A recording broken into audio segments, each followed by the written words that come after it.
Good morning, friends. I again welcome you all for the second lecture of semester 3. Friends, yesterday only in my previous lecture, I have discussed about the general syllabus of all the all the 4 papers that you have to study in this semester. And today, we want to begin with the discussion of paper number 7.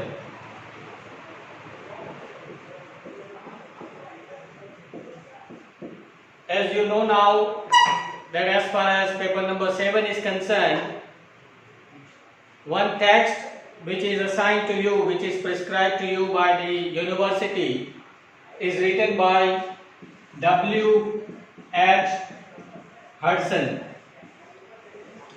Friends, the full name of this critique is William Henry Hudson, and this critique of English literature, W. H. Hudson, has written a very interesting and much informative book on literature, and the title of that book is An Introduction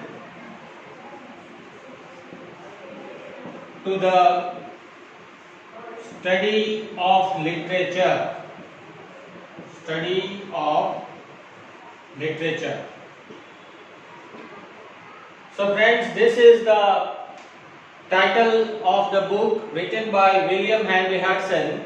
I repeat it again, the title is An Introduction to the Study of Literature. Friends, we are all the students of literature, and we have been studying this literature for last more than 1 year. When you took admission in this college with English as your special subject in semester 1, you started studying some lyrics, some poems.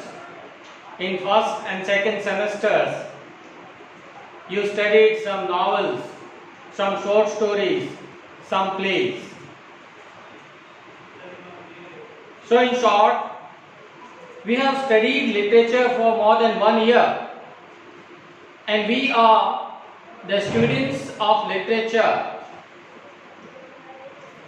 But in this semester, we are going to study this in a theoretical manner.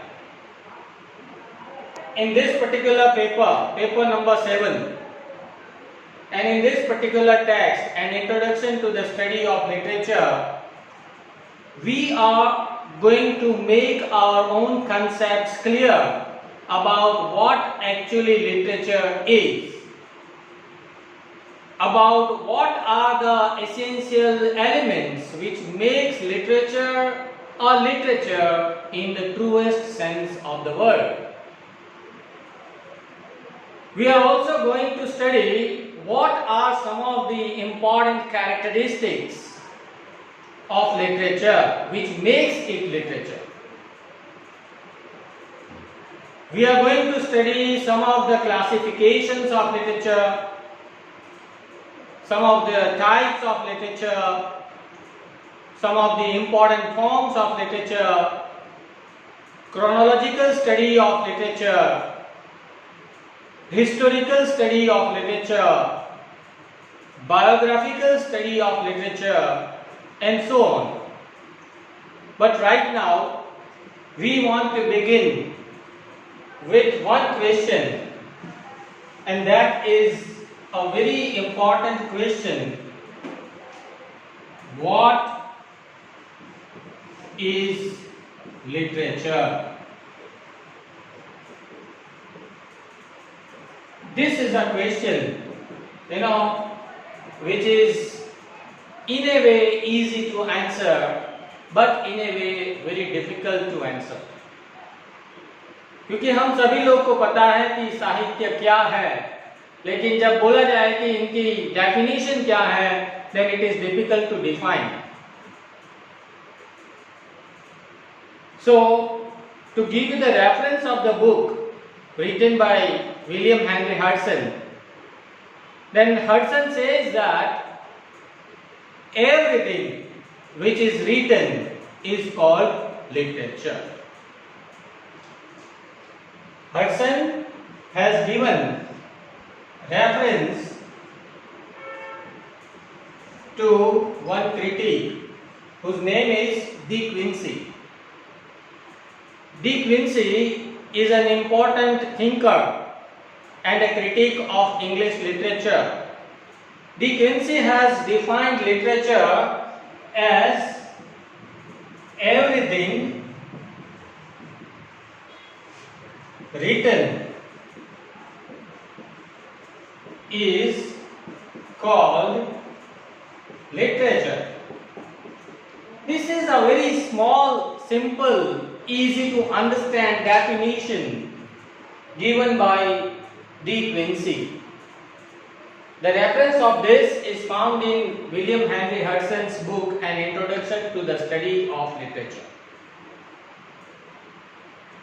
When you were studying in semester 1, if you remember in my initial lectures, I had discussed about what literature is. And we understood that literature is the reflection of life. Literature is something which stands as a mirror to the society. That means what? What we understand today is that true literature is a mirror to this life and society.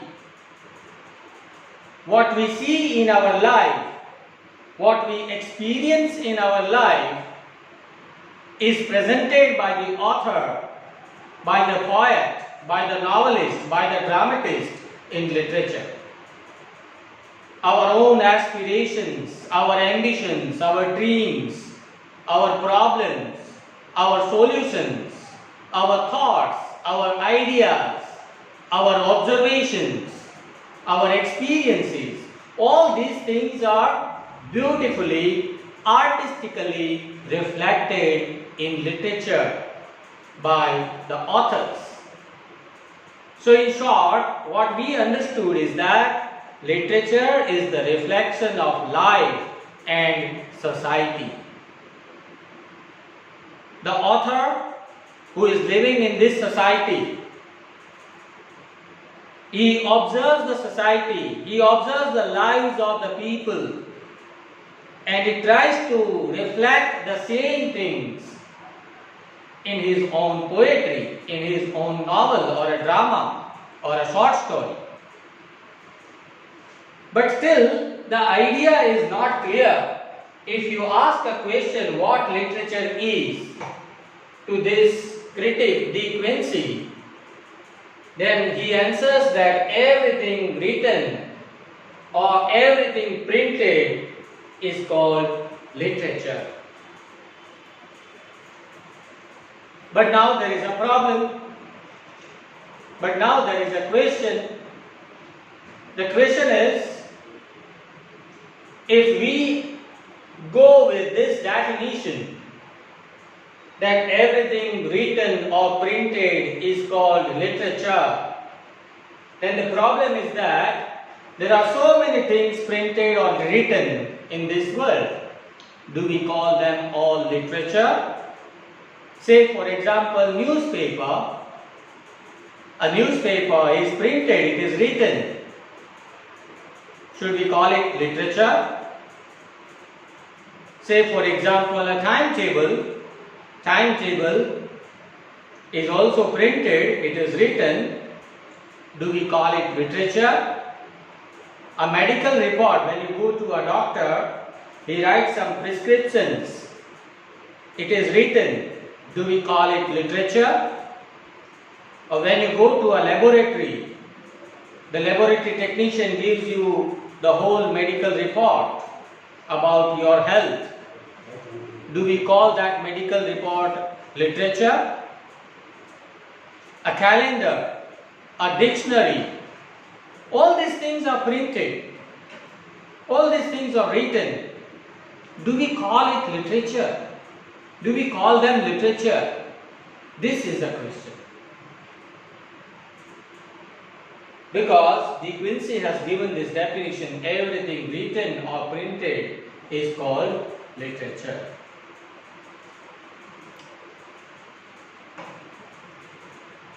Now, to solve this issue, to solve this problem,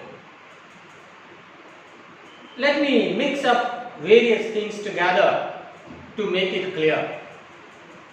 I have just now given you a list of things like you say calendar, or dictionary, your medical report, your prescriptions written by the doctor, your newspapers, your magazines, all these things are printed, but at the same time, your Bhagavad Gita is written, it is printed.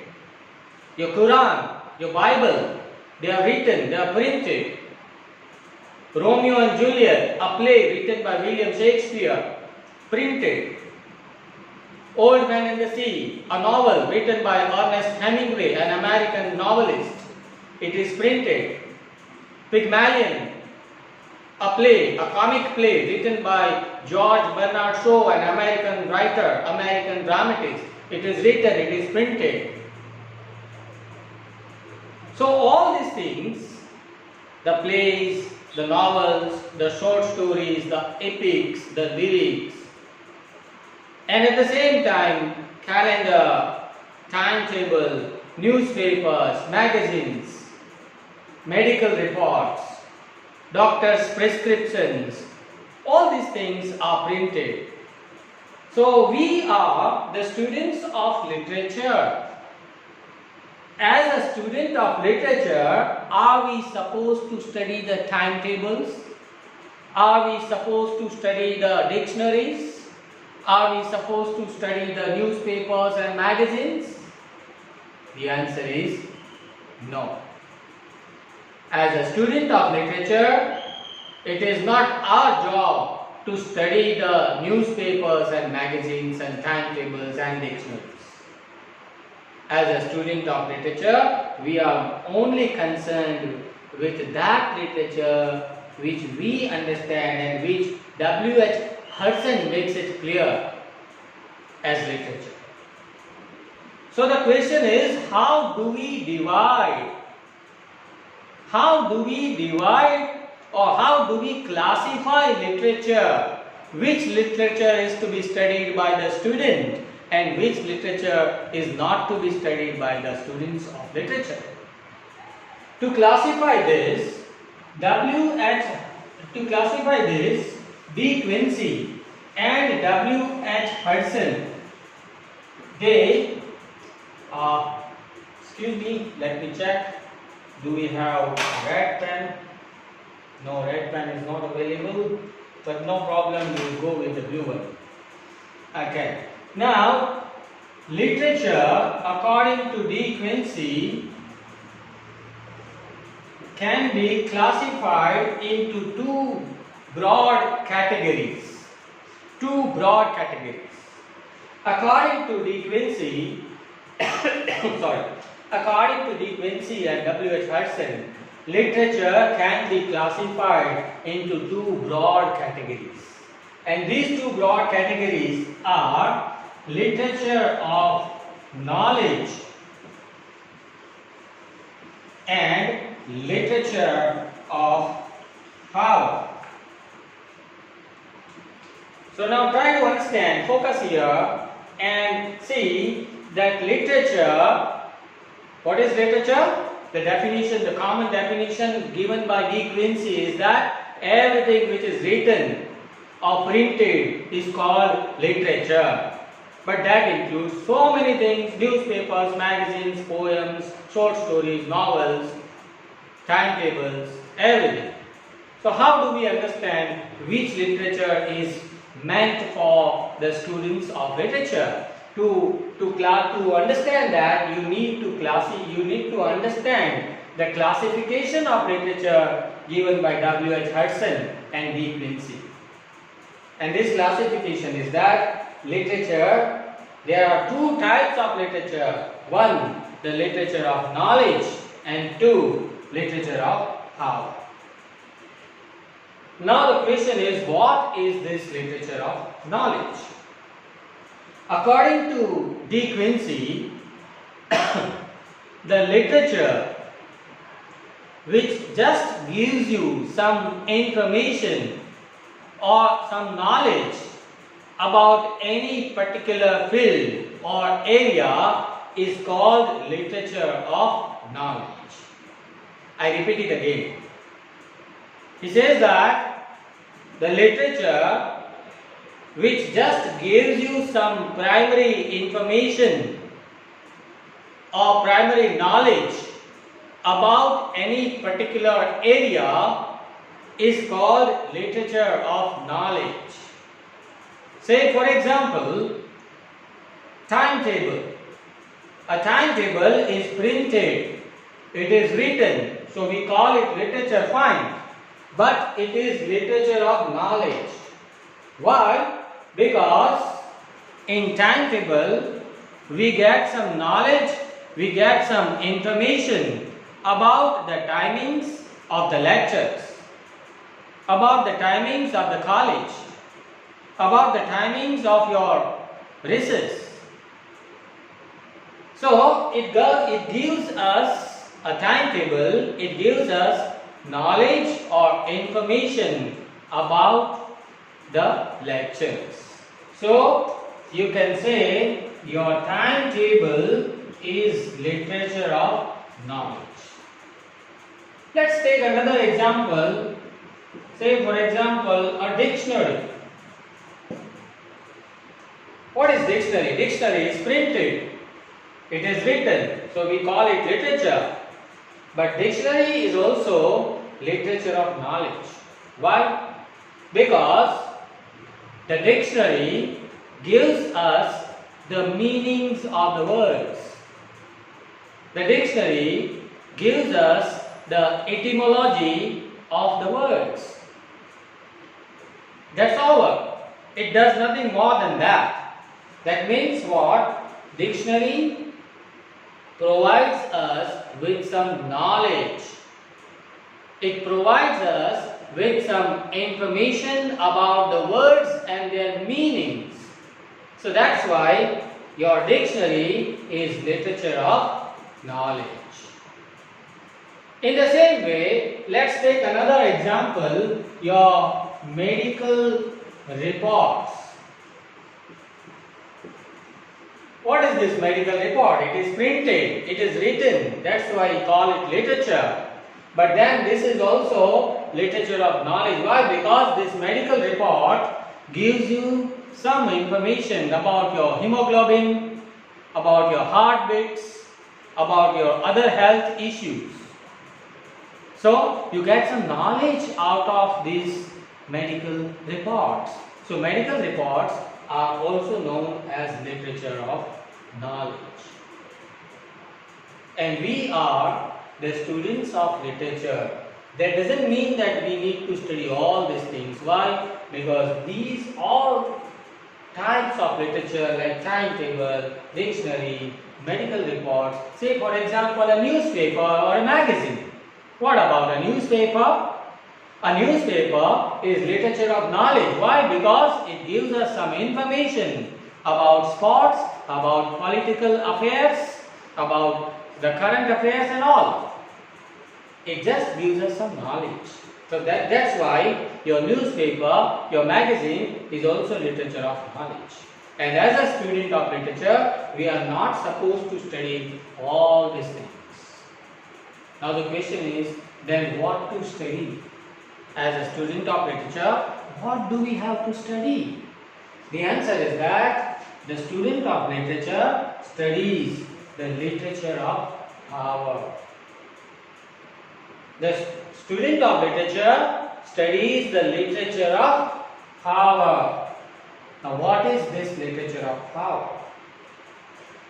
According to De Quincey and W.H. Hudson, the literature which gives some power, some energy, some fuel to live our life in a better manner. And that literature is called literature of knowledge. The job of true literature, the job of true literature of power is to give some energy to the human beings to live their life in a better manner, in a better way. It makes the true literature makes our life a better life. And that is the true literature which we have to study, as the students of literature have to study. Literature of power. In Sanskrit, it is said, Sa Vidya Ya Vimuktaye. Sa Vidya Ya Vimuktaye. That means what? This is the knowledge which makes you free. What is meaning? This is the knowledge which makes you free. Now the question is, free from what? According to me, literature has the power to make us free from ignorance. I remember when I was a student in school, we used to sing one prayer, Unda Andare Ti, Prabhu Param Teje Tu Laija. You must also have heard this prayer. Right? Literature has the capacity to make us free from ignorance. Literature makes us enlightened. It has this power. And true literature is for all times. And true literature is for all people. And true literature is for all geographical areas. And true literature is for all cultures. You just think about this, that Bhagavad Gita was written some way back before, some 5,000 years ago. And this Bhagavad Gita was meaningful in those times, it is meaningful in today's times, it will be meaningful, it will remain meaningful in the times to come. That is permanent literature. And that permanent literature is literature of power. Old Man and the Sea, a novel, a small novel written by an American novelist, Ernest Hemingway, was written in America, but it appeals to me in India also. It appeals to a person in Japan. It appeals to a person in UK. It appeals to a person in Australia. That means true literature is not meant for one country. It has no geographical barriers. It has no barriers of cultures. It is meant for all cultures, all countries, all times, all ages. That is true literature, and that literature is known as literature of power. It has energy. It provides us energy, a fuel to live our life. It makes us human. It makes a man a human being. You know, there is a difference between these two words. We are all men. Of course, you are women. I'm not talking about that. But my point is, we are all man, but there is a difference between the word man and a human being. A human being is one who has the element of humanity in him or her. So where does this element of humanity come from? The element of humanity comes from literature. When we read such true literature, literature of power, when we read some good literature, the element of humanity enters into us. And we start becoming better human beings. And that makes a better society, and that makes a better nation.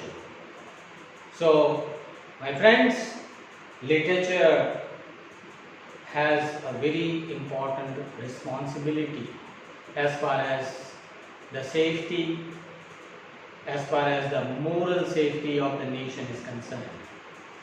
This is enough for today. Rest of the things we will discuss in the next lecture. I hope the ideas are clear to you so far, but if you have any doubts or questions or queries, you feel free to contact me on my WhatsApp number. Thank you.